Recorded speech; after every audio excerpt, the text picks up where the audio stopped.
opération rue de Charonne.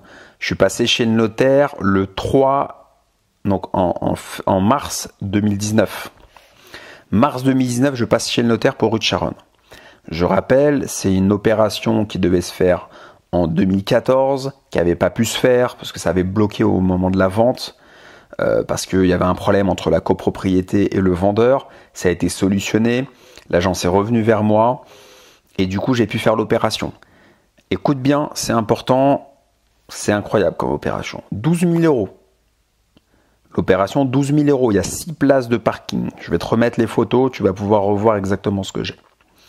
Notaire, 2 400 euros. Donc on est sur une opération de 14 400 euros total. J'ai en termes de revenus 285 euros. Parce qu'il y a certaines places à 45, d'autres à 50. Normalement c'est 50. J'ai fait une fleur à 1 ou 2. Donc ça fait 285 euros de revenus sur cette opération-là. Ok. En termes de charges de copropriété, on est à 22 euros par mois. La renta brute, elle est de 23,75%.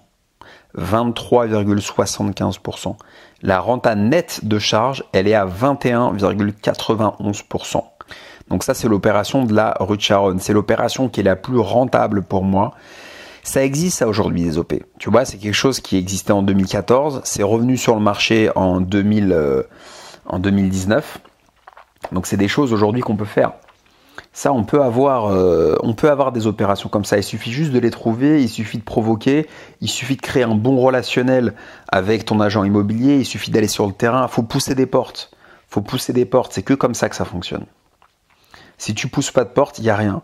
Donc c'est extrêmement important de connaître ton marché local, d'aller prospecter, d'aller discuter, de rentrer, même si tu es mal habillé, t'as un sac. Moi j'arrive avec un sac à dos, des tennis blanches, un sac à dos. Au début ils me prennent pour un con, hein. Et après je discute, je dis voilà, bonjour, je cherche tel bien. Ah d'accord, ok, bon bah écoutez, on n'a pas de parking. Et bien je le regarde dans les yeux, je lui dis écoutez, bah vous prenez pas mes coordonnées. Ah bah si, pardon monsieur, venez, asseyez-vous, vous voulez un verre d'eau, bon.